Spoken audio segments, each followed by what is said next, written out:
My son's hushed voice came through the phone. "Dad, he hurt me again. He said you're a soldier, 1,000 miles away, and can't do a single thing." I heard the man snatch the phone. "You heard the boy. My crew runs this entire town." I went straight to my CO and laid out everything. He looked at me and said, "Go take the whole damn unit with you. You're on emergency leave." We made their lives a living hell. My blood ran cold. One whispered sentence from my 7-year-old son ripped open a wound I didn't even know I had, igniting a rage so pure, so primal, it shook me to my core. In that instant, I knew everything was about to change. For 12 years, I was ICE. That's what they called me in the Rangers. Kandahar, Mosul, Raqqa, I'd seen it all, done it all, moved through firefights and IEDs with a calm that bordered on obsession. I grew up tough in Montana, the son of a rancher who taught me a man's word was his bond, and his fist was a last resort. When my dad broke his back, I ran the ranch alone, 16-hour days under a merciless sun. That's when I learned I could endure anything. The Army forged me like steel, turning a cocky kid into a team leader. Nothing rattled me. Until Tammy. I met her at a USO event in 2019. She was beautiful, with dark eyes that seemed to see right through all my armor. For the first time in years, I felt something beyond the mission. We married 4 months later, and Tommy arrived 10 months after that. I tried to balance it all: deployments, family, the impossible demands of both worlds. But Tammy grew tired of being a military wife, tired of the empty side of the bed, tired of raising Tommy alone while I was a world away. The divorce papers came while I was in Syria. She kept it civil clean. Joint custody, but let's be real, my custody was theoretical. Tommy was 7 now, and I hadn't seen him in person for 8 months. Video calls, carefully wrapped presents shipped from overseas, promises that Daddy will be home soon. It was never enough. But it was all I had. I was in the operations tent at Forward Operating Base Raven, scanning reports with Felix and Bernie, my squad mates. The sun was setting, painting the Syrian desert in shades of blood and sand. "You good, Ice?" Felix asked, noticing the tension in my jaw. "Always," I replied, but my mind was miles away. Tommy's last video call had been strange. He seemed nervous, his eyes starting off screen. I chalked it up to kid stuff, but something gnawed at me. Then my personal sat phone rang. My stomach tightened. "Personal calls out here?" That meant an emergency. I answered. "Dad?" Tommy's voice was a whisper, tight with fear. My entire body went rigid. "Tommy, what's wrong, buddy?" "Dad, Mom's new man hurt me again." The words came in a rush, barely audible. "He said you're a soldier 1,000 miles away and can't do a thing." White noise filled my head, a roaring like an avalanche. My hand clenched around the phone, knuckles bone white. "Tommy, who is this?" The phone rustled. A man's voice, thick with arrogance. "You heard the boy. My brothers run this town. You come home, soldier boy? You're gonna find out what happens to heroes who stick their nose where it don't belong." The line went dead. I don't remember crossing the compound to Captain Valencia's tent. One moment, I was staring at my silent phone. The next, I was standing in front of my commanding officer. My voice was steady despite the fire burning through my veins. "Sir, I need emergency leave. My son is in immediate danger." Valencia, a 20-year veteran, looked up from his paperwork. He recognized the look in my eyes. The same look men got right before they did something that couldn't be undone. "Explain," he said simply. I told him everything, my voice never wavering. When I finished, he leaned back, his expression grim. "You know what you're asking me to do, Sergeant?" "Yes, sir." "And you know what you're going back to do?" "Yes, sir." He studied me for a long moment, then picked up his phone. "Give me transport command. I need a priority flight out of here. And give me Master Sergeant Vince Rios." 20 minutes later, Vince walked in with Felix, Bernie, Jonathan, and Bill. My fire team. The men I'd served with for 3 years straight. Men who'd carried me when I was hit in Mosul, who'd held the line in Raqqa when everything went to hell. "Gentlemen," Valencia said, "Sergeant Kane has a family emergency. I'm granting him emergency leave, effective immediately." He paused, eyes sweeping across each man's face. "I'm also granting all of you leave. You're going with him." Felix started to protest. Sir, we didn't request. I know what you didn't request, Corporal. And I know what you're going to do anyway, so let's make it official. 2 weeks emergency leave. All of you. If anyone asks, you were visiting Sergeant Kane's family for moral support. Valencia's voice hardened. But understand this, you're still soldiers.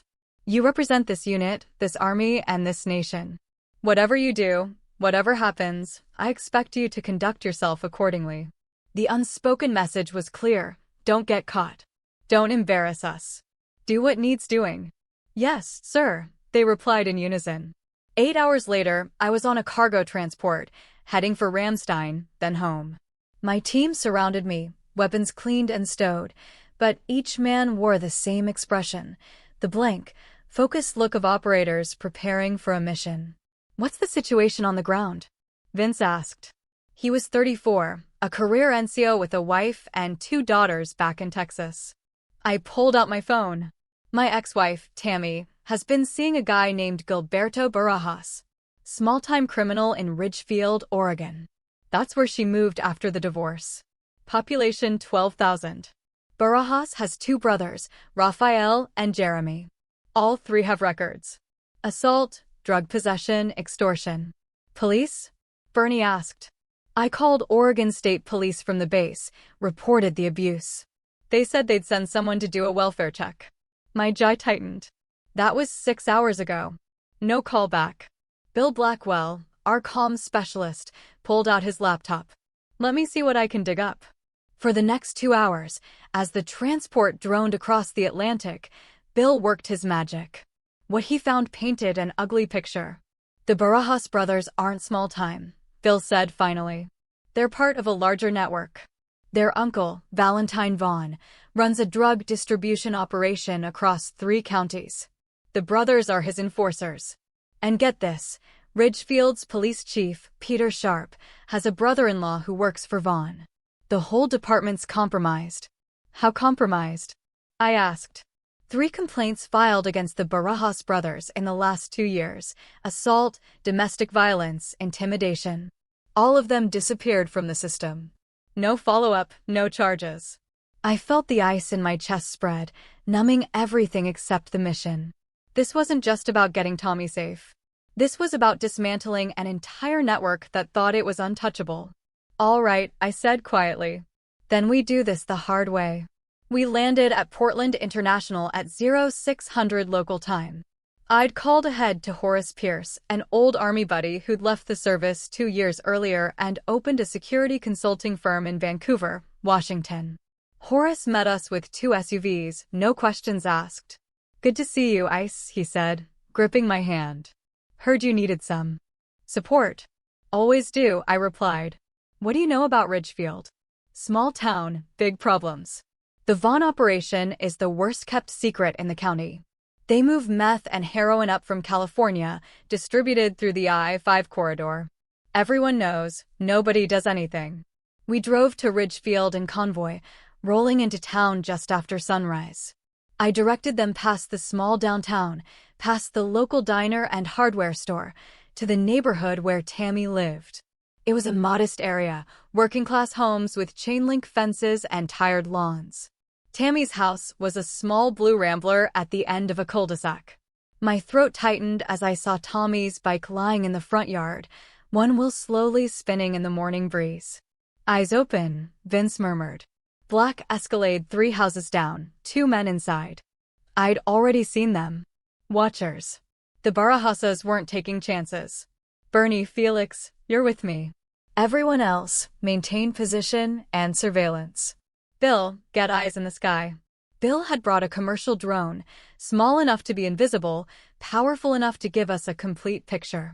I approached the front door, my team flanking me. I knocked 3 times, firm but not aggressive. The door opened a crack and Tammy's face appeared. She looked older than I remembered, with dark circles under her eyes and a fresh bruise on her cheekbone that makeup didn't quite hide. Scott, her voice cracked. What are you? Where's Tommy? She glanced over her shoulder, then stepped outside, pulling the door closed behind her. You can't be here. Gilberto. Where is Tommy? He's at school. Scott, please, you need to leave. You don't know what these people are capable of. Then tell me. Tammy's hands shook as she wrapped her arms around herself. I didn't know. Not at first. Gilberto was charming, attentive. He had money. I thought he was a contractor or something. By the time I figured out what he really did, I was already in too deep. He said if I left him, if I went to the police, his family would hurt Tommy. Hurt me. I saw what they did to a woman who testified against Raphael. She disappeared. Scott, they found her car in a ravine 2 months later, but they never found her. How long has he been hurting Tommy? 3 months. It started with yelling, then pushing. Last week, he couldn't. She couldn't finish. I felt Felix's hand on my shoulder, steadying me. When I spoke, my voice was calm, almost gentle. Tammy, I need you to trust me. Can you get Tommy out of school early? Say it's a family emergency. Gilberto will know. He has people watching. Let them watch. What time does Tommy get out of school normally? 3 o'clock. Where's Gilberto now? He left this morning. He said he had business. She looked at me with desperate hope. Can you really get us out of this? I'm going to do better than that, I said. I'm going to make sure they never hurt anyone again. After Tammy went back inside, my team and I returned to the SUVs. Bill had the drone footage pulled up on his laptop. Got something interesting, Bill said. There's a warehouse on the industrial side of town. A lot of traffic coming and going. Our friends in the Escalade have been in radio contact with someone there. Vaughn's operation? Felix asked. Most likely. But there's more. I pulled property records. The warehouse is owned by a shell company, but I traced it back. Guess who's listed as a silent partner? Don't tell me, Vince muttered. Police Chief Peter Sharp. Not directly. It's buried under his wife's maiden name and 3 other LLCs. But it's there. I nodded slowly. So, we're dealing with a criminal enterprise with police protection. They think they're bulletproof. What's the play? Bernie asked. I looked at my team, these men who'd followed me into hell more times than I could count. We go to Tommy's school. Secure him first. Then we start taking apart their operation piece by piece. But we do it smart. We document everything, build a case that can't be ignored. And when they come for us, and they will, we make sure we're ready. And if they don't give us a choice? Vince asked quietly. My eyes were cold as winter in Montana. Then we handle it the way we handled Mosul. Ridgefield Elementary was a sprawling brick building. I walked into the main office at 2 p.m., alone and in civilian clothes, jeans, a flannel shirt, a baseball cap. Just another parent. Can I help you? The secretary, a pleasant woman in her 50s, asked. I'm Scott Kane, Tommy Kane's father. I'm here to pick him up early. Family emergency. Her fingers flew across her keyboard. I'll need an ID. And I need to verify you're on the approved pickup list. I handed over my driver's license. She studied it, then her screen, and frowned. I'm sorry, Mr. Kane, but you're not on the list. Only his mother. She paused uncomfortably. And Mr. Barajas are authorized. I'm his father. I have joint custody. I understand, sir, but we need to follow protocol. If you can have Tommy's mother call us and add you to the list. I leaned forward slightly, my voice low but urgent. Ma'am, my son called me yesterday and told me he's being hurt. I flew halfway around the world to protect him. Now, you can call the police if you want. I'd actually appreciate that. But I'm not leaving without my son. The secretary's face went pale. She'd seen the bruises on Tommy, had reported them herself to Child Protective Services 2 weeks ago. Nothing had happened. She'd been told the case was under review. Let me get the principal, she said quietly. Principal Joan Andrews was a no-nonsense woman in her 60s, 40 years in education. She listened to my story, saw the military ID that confirmed I was who I claimed, and made a decision. I'll release Tommy to you, she said. But I'm also calling CPS and the Oregon State Police. This situation needs to be investigated properly. I'd expect nothing less, I said. Thank you. 20 minutes later, Tommy Kane walked out of his classroom, saw his father standing in the hallway, and broke into a run. I caught him, held him tight, felt his small body shaking. You came, Tommy whispered. Always, buddy. Always. As we walked to the SUV where Felix waited, I examined my son. Tommy had a fading bruise on his arm, another on his ribs, visible when his shirt rode up. Rage burned in my chest, but I kept my voice calm. "You're safe now," I told Tommy. "Nobody's going to hurt you again." We drove to a motel on the outskirts of town, a place Bill had scouted. The team had taken 4 adjoining rooms, turning them into a makeshift operations center. Horace had brought additional supplies, surveillance equipment, secure comms gear, enough to sustain us for 2 weeks. Tommy sat on one of the beds, eating pizza, while Vince showed him pictures of his own daughters. I stepped outside with Bill and Bernie. "Police chief just got a call from the school," Bill said, monitoring the scanner. "He's dispatching 2 officers to Tammy's house." "Good," I said. "Let them do their job. We stay clean. But I want eyes on that warehouse tonight. Full surveillance. Who comes? Who goes? What are they moving?" That night, Felix and I conducted the reconnaissance personally. The warehouse sat at the end of a dead-end road, surrounded by a chain-link fence topped with barbed wire. Security cameras covered the approaches, but they were cheap commercial models, easily avoided. We moved through the darkness like shadows, using skills drilled into us through years of night operations. From a high position 50 meters out, we watched through thermal optics. "I count 6 individuals inside," Felix murmured. "Heavy activity near the loading dock. Looks like they're packaging something." "Drugs," I said. "They're preparing a shipment." As we watched, 3 vehicles arrived, a Mercedes SUV, a Lexus sedan, and a beat-up pickup truck. Men emerged, including 2 I recognized from Bill's research, Jeremy and Rafael Barajas. And then Gilberto Barajas stepped out of the Mercedes. I'd studied his photo, but seeing him in person crystallized everything. Gilberto was 6 feet 2 inches, heavily built, with slicked-back hair and expensive clothes. He moved with the swagger of a man who'd never been held accountable for anything. This was the man who'd hurt my son. "Easy," Felix whispered, sensing my tension. We observed for 2 more hours, documenting everything with high-resolution photos and video. The warehouse operation was sophisticated. Multiple distribution points, careful packaging, professional-grade security. This wasn't amateur hour. As we prepared to extract, my phone buzzed. A text from Bill. "Incoming. 2 vehicles heading your direction. Move now."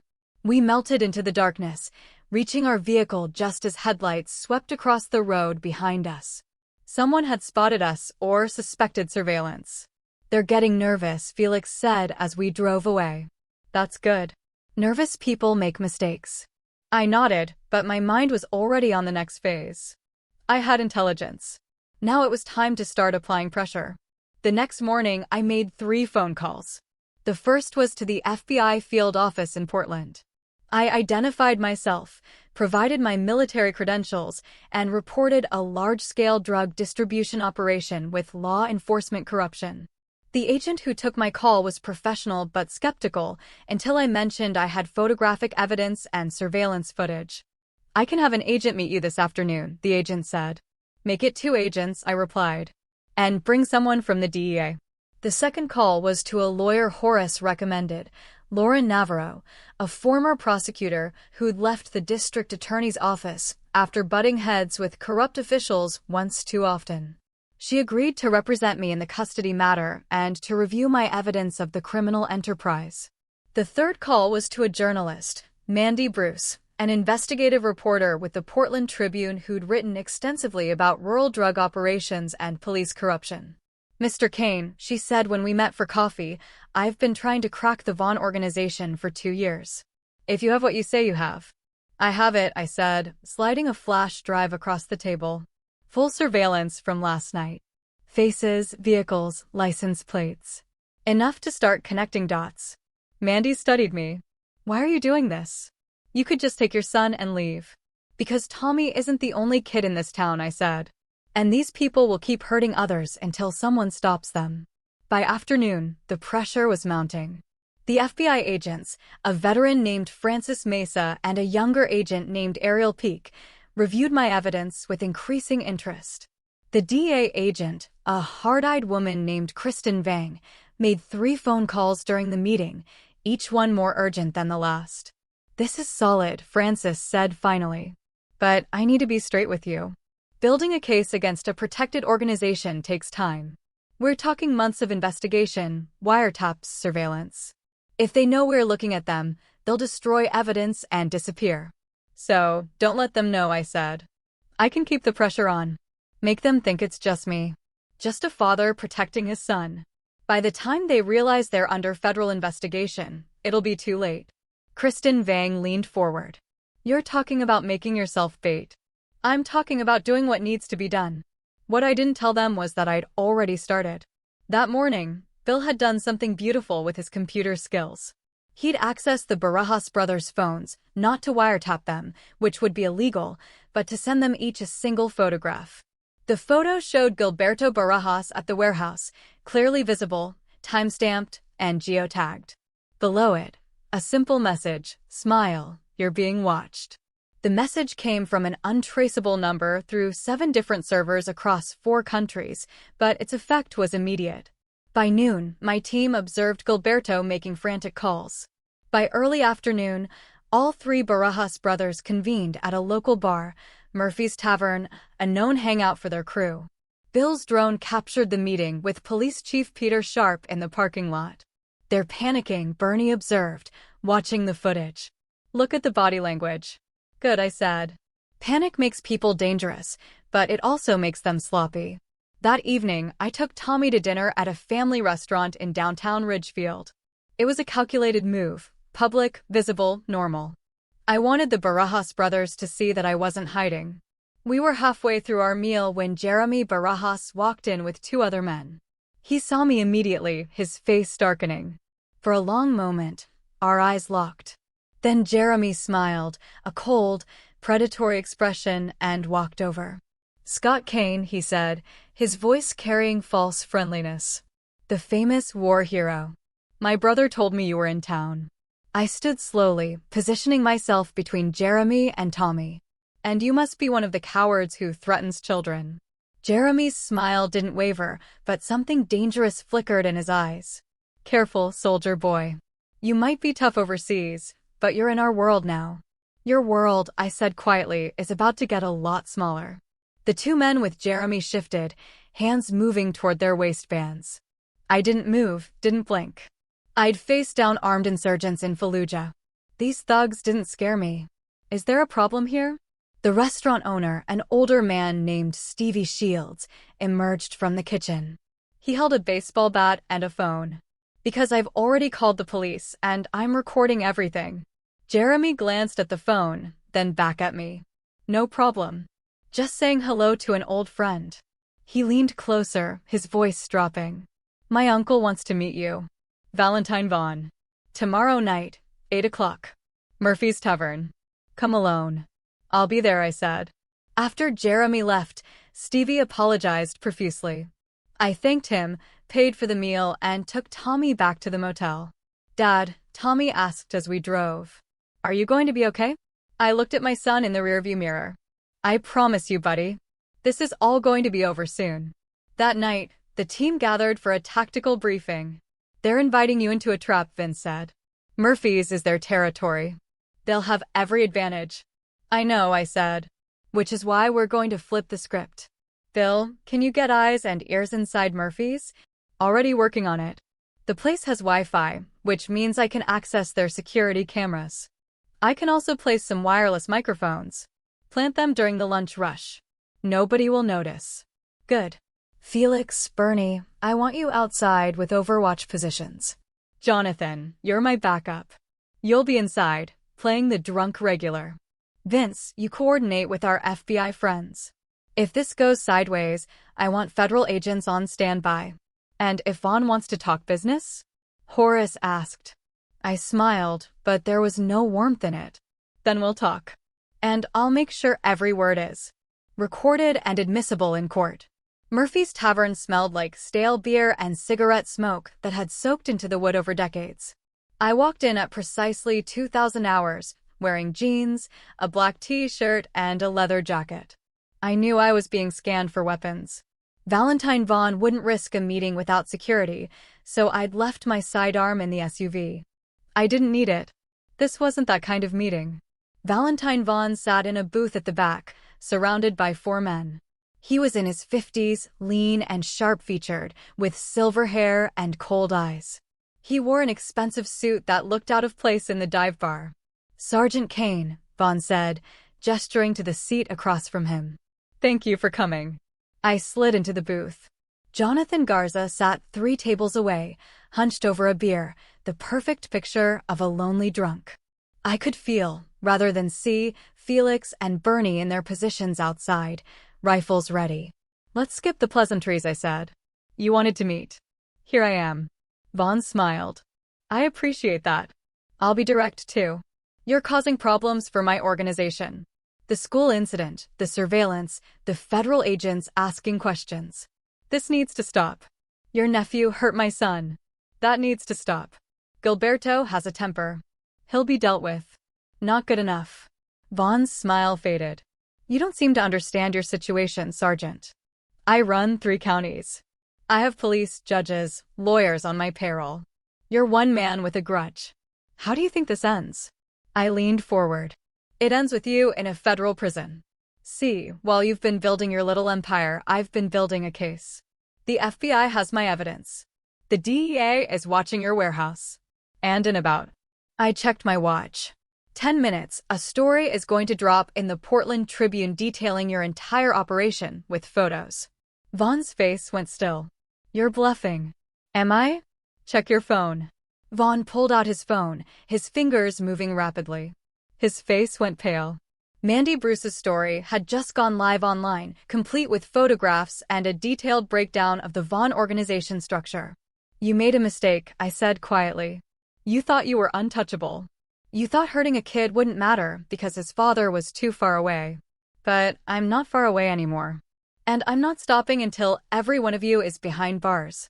Vaughn's men tensed, hands moving toward weapons. I didn't move. "You pull those guns," I said, "and everyone you get caught on camera." Bill showed them. On every screen in the bar, the TV above the counter, the old-school arcade machine in the corner, even the jukebox display, the same image appeared. A live feed from the security cameras, showing the booth, showing Vaughn's men reaching for their weapons. "Say cheese," I said. "You're live on the internet." Bill had hacked every device in the bar and was streaming to multiple platforms. Thousands of people were watching. Vaughn's jaw clenched. "Turn it off." "Not until we're done talking. Here's how this works. You and your organization are finished. The feds are coming. You can cooperate, cut a deal, maybe see daylight before you're 70, or you can fight. In which case, I'll make sure they add every charge they can think of. Your choice." "And Gilberto?" "Gilberto is done hurting people. If he comes near my son again, if he comes near Tammy, if he even thinks about retaliating, I will end him. And I don't mean legally. Do you understand?" Vaughn stared at me for a long moment. "You're threatening to kill him." "I'm promising to protect my family, however necessary." For the first time, something like respect flickered in Vaughn's eyes. "You know, Sergeant, in another life, you'd have made a good soldier for my organization. In another life," I said, "you'd have made an honest living." I stood to leave, then paused. "Oh, and Vaughn, tell Peter Sharp his career is over. The FBI knows about his partnership. He'll be arrested tomorrow morning." I walked out of Murphy's Tavern, knowing every eye in the place was on me. I just painted a target on my back, but I'd also made my position clear. The Vaughn organization could surrender or fight, but either way, they were going down. The question was, what would they choose? The answer came at 0200 hours. I was in my motel room, Tommy asleep in the other bed, when Bill's voice crackled through my radio. "Multiple vehicles approaching your position. At least 8 men, all armed." I was moving before Bill finished speaking. I scooped Tommy up, the boy waking with a start, and carried him to the adjoining room where Vince was on watch. "Take him," I ordered. "Get him to Horace's safe house. Now." "Dad." Tommy's voice was small, frightened. "It's okay, buddy. Uncle Vince is going to keep you safe. I'll see you soon." Vince didn't argue. He wrapped Tommy in a blanket and disappeared through the back door, moving fast toward a vehicle we'd positioned for exactly this scenario. I turned to my remaining team. "They're coming hard. Felix, Bernie, Jonathan. We hold M here, but we do it clean. No kill shots unless absolutely necessary. These men need to stand trial. You sure about that? Bernie asked. Because they're not coming to talk. I'm sure. We're soldiers, not executioners. The attack came 3 minutes later. 2 vehicles pulled into the parking lot, disgorging armed men. They weren't subtle. They were here to send a message. But I'd spent the last 2 days preparing this location. Bill had rigged cameras, motion sensors, and remote access to the motel's electrical and security systems. We knew they were coming before they even exited their vehicles. Lights out, Bill said from his position in a third-floor room. Every light in the parking lot and surrounding motel rooms went dark, plunging the area into blackness. The attackers hesitated, suddenly blind. My team and I, equipped with night vision goggles, moved like ghosts. We'd done this 1,000 times in hostile territory, urban warfare, close quarters, neutralizing armed threats. I dropped the first attacker with brutal efficiency, sweeping his legs and driving an elbow into his temple.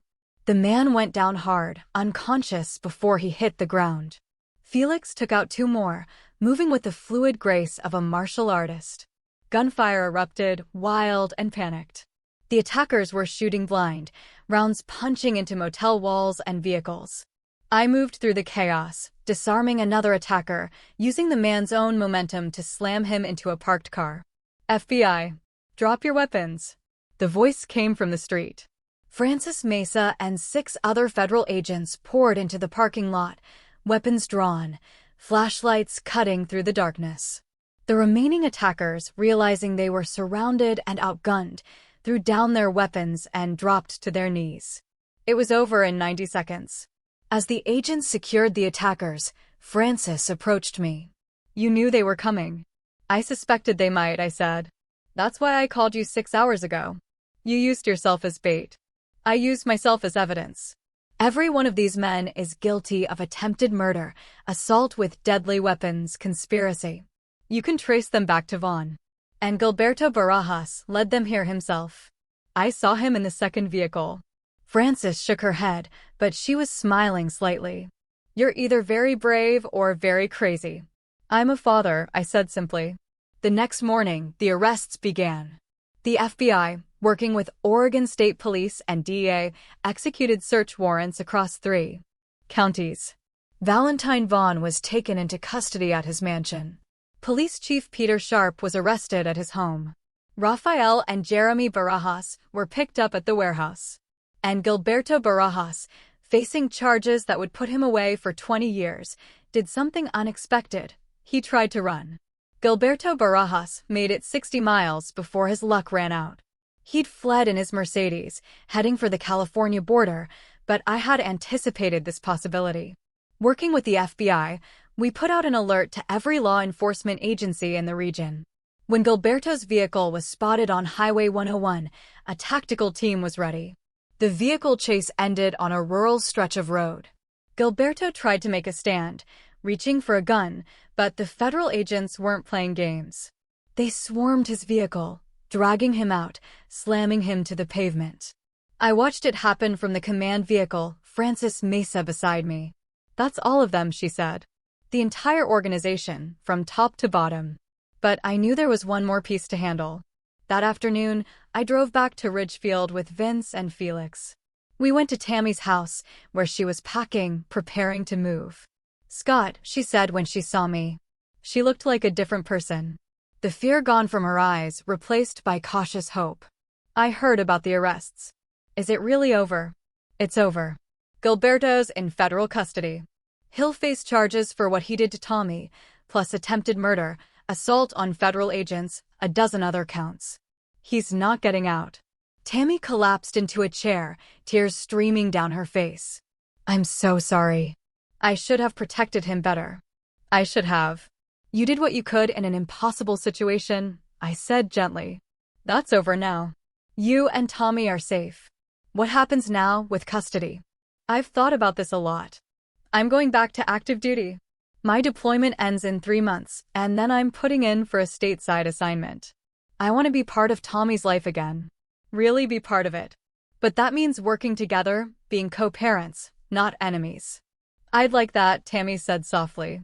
We spent the next hour working out arrangements. Tammy would move to Vancouver, Washington, closer to my eventual duty station at Joint Base Lewis McChord. Tommy would have consistent time with both parents. We'd go to therapy, all three of us, to work through the trauma. It wasn't perfect. It wasn't a fairy tale reconciliation. But it was real, and it was right. That evening, I took Tommy to a park overlooking the Columbia River.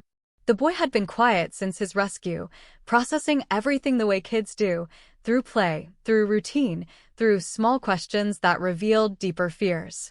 Dad, Tommy asked as we sat on a bench, watching the sun set over the water. Are the bad men really gone? They're gone, buddy.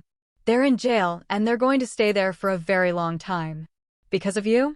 I considered his answer carefully. Because a lot of good people work together. The FBI, the police officers who weren't corrupt, the journalists who told the truth, my team who came to help. Nobody does these things alone. But you started it. I did what any father would do. I protected my son. Tommy leaned against me, small and warm. I knew you'd come. Even when Gilberto said you couldn't, I knew. I wrapped my arm around my son, feeling something unlock in my chest. I will always come for you, Tommy. No matter where I am, no matter what happens, that's a promise. 3 weeks later, I stood in federal court in Portland, watching as Valentine Vaughn, Peter Sharp, and the Barajas brothers were arraigned. The charges were extensive: drug trafficking, racketeering, corruption, assault, attempted murder. The judge denied bail for all of them. Gilberto Barajas, facing an additional charge of child abuse, would go to trial in 3 months. But the evidence against him was overwhelming: testimony from Tommy, from Tammy, from teachers who'd seen the bruises. Combined with his other charges, he was looking at life without parole. After the arraignment, I met with Francis Mesa and Kristen Vang outside the courthouse. We couldn't have done this without you, Francis said. Your evidence, your testimony, it was all crucial. I just want to make sure it sticks, I said, that they don't find some technicality to walk. They won't, Kristen assured me. We got them cold. And the case has opened up 3 other investigations into rural drug operations. You've done more than save your son. You've helped clean up an entire region. That afternoon, I returned to the motel to pack. My team had already left, returning to base one by one. They'd face questions about their leave, about what they'd been doing, but Captain Valencia had been true to his word. The official record showed they were supporting a fellow soldier's family emergency. Nothing more. Horace Pierce helped me load the last of my gear. You did good, Ice, he said. Real good. Couldn't have done it without you. Any of you. That's what brothers do. You need anything anytime you call. My flight back to Syria left that evening. As I sat in the departure lounge, I video called Tommy. The boy was with Tammy, already settling into their new apartment in Vancouver. When will you be back, Dad? Tommy asked. 3 months. Then I'm home for good. We'll get you signed up for baseball. Maybe go camping. Would you like that? Yeah. Tommy's face lit up, the fear finally gone from his eyes. After I hung up, I leaned back in my chair, feeling the exhaustion finally catch up to me. I'd barely slept in 3 weeks, running on adrenaline and purpose. But it had been worth it. My son was safe. The men who hurt him were in prison. Justice, messy and imperfect as it was, had been served. My phone buzzed. A text from Vince. Safe travels, Ice. See you on the other side. Another from Felix. Drinks when you get back. You're buying. And one from Bill. Already counting down the days until we're stateside again. Tommy's lucky to have you as a father. I smiled, pocketed my phone, and boarded my flight. 3 months later, I kept my promise. I separated from the Rangers and took a training position at Fort Lewis. I bought a house 15 minutes from Tammy's apartment. Tommy's room had a view of Mount Rainier. We went camping in the Cascades. Tommy joined Little League. On weekends, I coached his team. Slowly, carefully, we built a new normal. Sometimes Tommy still had nightmares. Sometimes I did too, different nightmares, from different wars. But we faced them together. One evening, as I tucked Tommy into bed, the boy looked up at me with serious eyes. Dad, will you teach me to be brave like you? You already are brave, I said. You called me when you were scared. You told the truth when it mattered. That's the bravest thing anyone can do. But you came and saved me. And someday, when someone needs help, you'll be the one who comes. That's what we do. We protect the people who can't protect themselves. Tommy thought about this, then nodded. Okay, I can do that. I kissed his forehead. I know you can, buddy. I know you can. As I left Tommy's room, I paused in the doorway, looking back at my sleeping son. I thought about the journey that had brought us here, the desperate phone call, the flight home, the battle against corruption and violence. I thought about the team that had stood with me, the agents who believed me, the people who'd risked their own safety to do what was right. Justice wasn't always clean. It wasn't always easy. But it was always worth fighting for. I turned off the light and closed the door, carrying that truth with me into the night. Their new apartment in Vancouver. When will you be back, Dad? Tommy asked. 3 months. Then I'm home for good. We'll get you signed up for baseball. Maybe go camping. Would you like that? Yeah. Tommy's face lit up, the fear finally gone from his eyes. After I hung up, I leaned back in my chair, feeling the exhaustion finally catch up to me. I'd barely slept in 3 weeks, running on adrenaline and purpose. But it had been worth it. My son was safe. The men who hurt him were in prison. Justice, messy and imperfect as it was, had been served. My phone buzzed. A text from Vince. Safe travels, Ice. See you on the other side. Another from Felix. Drinks when you get back. You're buying. And one from Bill. Already counting down the days until we're stateside again. Tommy's lucky to have you as a father. I smiled, pocketed my phone, and boarded my flight. 3 months later, I kept my promise. I separated from the Rangers and took a training position at Fort Lewis. I bought a house 15 minutes from Tammy's apartment. Tommy's room had a view of Mount Rainier. We went camping in the Cascades. Tommy joined Little League. On weekends, I coached his team. Slowly, carefully, we built a new normal. Sometimes Tommy still had nightmares. Sometimes I did too, different nightmares, from different wars. But we faced them together. One evening, as I tucked Tommy into bed, the boy looked up at me with serious eyes. Dad, will you teach me to be brave like you? You already are brave, I said. You called me when you were scared. You told the truth when it mattered. That's the bravest thing anyone can do. But you came and saved me. And someday, when someone needs help, you'll be the one who comes. That's what we do. We protect the people who can't protect themselves. Tommy thought about this, then nodded. Okay, I can do that. I kissed his forehead. I know you can, buddy. I know you can. As I left Tommy's room, I paused in the doorway, looking back at my sleeping son. I thought about the journey that had brought us here, the desperate phone call, the flight home, the battle against corruption and violence. I thought about the team that had stood with me, the agents who believed me, the people who'd risked their own safety to do what was right. Justice wasn't always clean. It wasn't always easy. But it was always worth fighting for. I turned off the light and closed the door, carrying that truth with me into the night.